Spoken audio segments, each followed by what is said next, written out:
Hello guys, कैसे हो आप सब। उम्मीद करती हूँ कि आप सब अच्छे होंगे। तो एक बार फिर मेरे YouTube channel Deep education by गुड़हल तोमर पर आप सभी का स्वागत है। तो हम लोग टेंस पढ़ रहे हैं। टेंस में हम लोग पास्ट परफेक्ट कंप्लीट कर चुके। पास्ट परफेक्ट की मैंने 4 वीडियो डाली है, थोड़ा थोड़ा करके, इसलिए उसके 4 पार्ट बने। और उम्मीद करती हूँ कि आप लोगों को समझ भी आया होगा, क्योंकि बहुत ही सिंपल तरीके से मैंने आप लोगों को समझाया है। ठीक है, तो आज हम लोग लेके चलेंगे पास्ट परफेक्ट कॉन्टिन्यूअस टेंस। भाई देखिए, जो चीजें हमारी प्रेजेंट में थी सेम वो ही बातें अब आप लोग पास्ट में लेके चले जाओ। ठीक है, पास्ट में जाओगे तो क्या क्या चेंज होगा। किसी में हेल्पिंग वर्ब चेंज होगी और किसी में मैन वर्ब चेंज होगी। किसी में मैन वर्ब चेंज भी होती है, किसी में नहीं भी होती। ठीक है, तो अब हम देखते हैं पास्ट परफेक्ट कॉन्टिन्यूअस टेंस क्या है। भाई सबसे पहले तो आप लोग इसकी पहचान सुनो। जिन हिंदी वाक्यों के अंत में रहा था, रही थी, रहे थे, हुआ था, हुई थी, हुए थे, ये शब्द मिले और जो भी इसके अंदर काम हो रहा है उस काम को करने का एक टाइम दिया हुआ होगा, कहां, पास्ट में, तो वो क्या होगा, वो होगा हमारा पास्ट परफेक्ट कॉन्टिन्यूअस। और इसके अंदर मैंने आप लोगों को बताया था कि इसमें टाइम दिया हुआ होता है। टाइम हमारा 2 प्रकार का होता है। एक तो होता है हमारा डेफिनिट टाइम, एक होता है हमारा इनडेफिनिट टाइम, जिसको अनिश्चित और अनिश्चित समय बोलते हैं। और ये अनिश्चित समय क्या है, निश्चित समय क्या है, मैंने आप लोगों को जो प्रेजेंट परफेक्ट कॉन्टिन्यूअस कराया है उसके अंतर्गत डिटेल में कराया हुआ है। तो आप लोग पीछे उस वीडियो में जाइएगा, देखिएगा कि कौन सा डेफिनिट टाइम है और कौन सा इनडेफिनिट टाइम है। ठीक है, तो आज हम लोग इसको लेके चल रहे हैं। चलिए भाई, तो पहचान मैंने आप लोगों को बता दी। जिन हिंदी वाक्यों के अंत में रहा था, रही थी, रहे थे, हुआ था, हुई थी, हुए थे आदि शब्द मिले और एक इसमें टाइम मिलेगा, मतलब इसमें जो काम हो रहा होगा वो कंटिन्यू हो रहा होगा और उस कंटिन्यू को करने का टाइम दिया हुआ होगा। ठीक है, चलिए हम सबसे पहले देखते हैं इसकी जो हेल्पिंग वर्ब है वो क्या होगी, एच बी। ये होगी हमारी हैड बीन। सभी के साथ हैड बीन आएगी। ठीक है, चाहे सब्जेक्ट सिंगुलर हो या फिर प्लूरल हो, सभी के साथ हैड बीन आएगा। ठीक है, मैन वर्ब देखते हैं क्या है। मैन वर्ब है इसकी आईएनजी फॉर्म। ठीक है, सबसे पहले देखते हैं हम अफर्मेटिव सेंटेंसेस कैसे बनेंगे। भाई जो हमारे अफर्मेटिव सेंटेंस हैं उनको बनाने का तरीका देखिए। जैसे मैं बोल दूं, मैं सोमवार से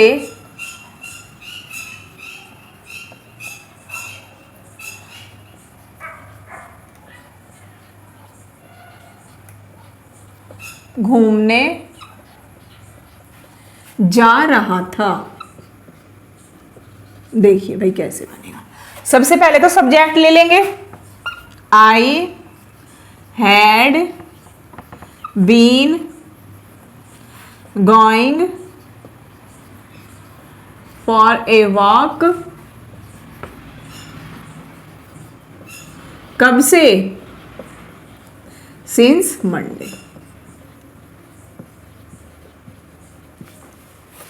हमने मंडे के साथ सिंस क्यों लिया, क्योंकि भाई हमें पता है हफ्ते में मंडे केवल एक बार आता है, जो कि खुद में क्या एक निश्चित है। ये हमारा क्या हुआ, निश्चित टाइम हुआ, इसलिए हमने इसके साथ में क्या लिया, सिंस लिया। ठीक है, और अगर इसमें दे दे नेगेटिव सेंटेंसेस, जैसे मैं सोमवार से घूमने नहीं जा रहा था, जब हमारा नेगेटिव दे दिया जाता है तो जो हमारी हेल्पिंग वर्ब है ना, हैड बीन, इसके बीच में नोट लगाते हैं, ना कि इसके बाद में। कहां लगाते हैं नोट, इसके बीच में। जैसे इसको नेगेटिव बना के देखो, I had not been going for a walk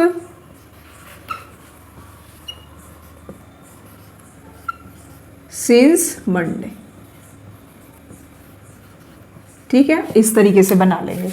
नहीं है ना कुछ भी नेगेटिव में, भाई नेगेटिव आते ही ध्यान रखिए आप लोग, जो हैड बीन है इसके बीच में नोट लगाएंगे।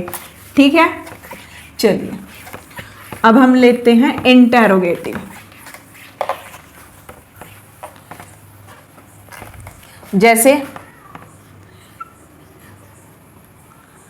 इंटरोगेटिव सेंटेंस, जैसे मैं बोल दूं क्या वह 2 दिन से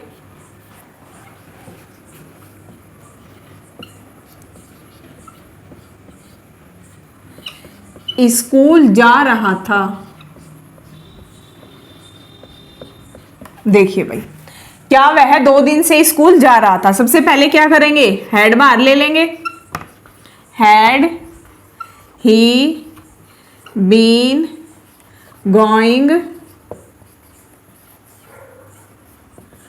टू स्कूल, कब से, फॉर 2 डेज, फॉर 2 डेज।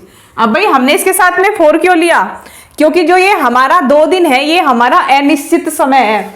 इसमें 2 दिन तो है, लेकिन वे 2 दिन हमें ये नहीं पता वे 2 दिन हफ्ते के कौन से है, सोमवार से है, मंगलवार से है, बुधवार से है, शनिवार से है, रविवार से है, कब से है। ठीक है, इसलिए हमने इसके साथ में फॉर लिया, जो कि क्या है, एक अनिश्चित समय है। ठीक है, और अगर कोई इसमें हमारा प्रश्न सूचक शब्द दे दिया जाए,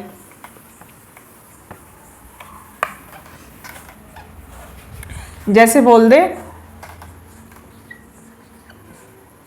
वह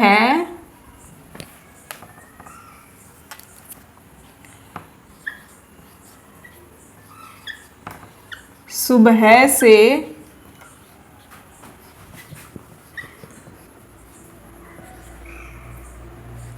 क्यों सो रही थी, क्यों सो रही थी। चलिए भाई देखते हैं क्या दिया इसमें, क्यों, तो इसको बाहर ले लो, वाई,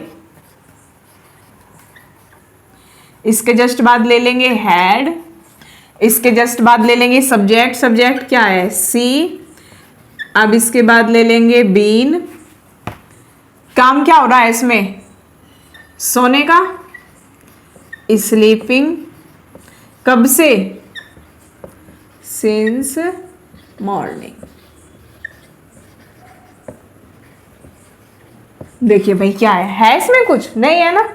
चलिए भाई इसमें क्या हुआ, पास्ट परफेक्ट कॉन्टिन्यूअस टेंस होते ही क्या चेंज हुआ इसमें, इसमें केवल हेल्पिंग वर्ब चेंज हुई।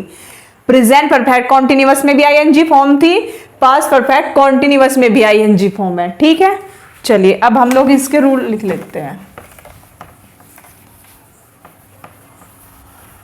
अफर्मेटिव सेंटेंसेस के साथ क्या रूल होगा, नेगेटिव के साथ क्या होगा, और इंटेरोगेटिव के। सबसे पहले देखते हैं अफर्मेटिव सेंटेंस के। Subject plus had been plus ING form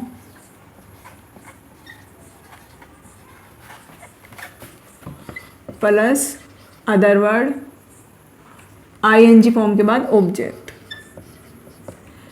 plus other word, plus time, time since या फॉर से करेंगे ना, सिंस या फिर फॉर, वो आप लोग देख लेना टाइम के अकॉर्डिंग क्या है। ठीक है, सिंस या फॉर प्लस टाइम जो भी होगा ये होगा। ठीक है, अब देख लेते हैं हम लोग नेगेटिव का। Subject plus had plus not plus been plus ING form plus object plus other word plus since या फॉर प्लस टाइम। ठीक है, अब देख लेते हैं नेगेटिव उसका इंटेरोगेटिव सेंटेंस का। इसमें सबसे पहले हम लोग हैड बाहर ले लेंगे, प्लस सब्जेक्ट प्लस बीन। अगर इसमें इंटेरोगेटिव सेंटेंस में अगर नेगेटिव दिया होगा ना, नेगेटिव हम सब्जेक्ट के जस्ट बाद लेंगे, बीन से पहले और सब्जेक्ट के बाद। ठीक है, प्लस आईएनजी फॉर्म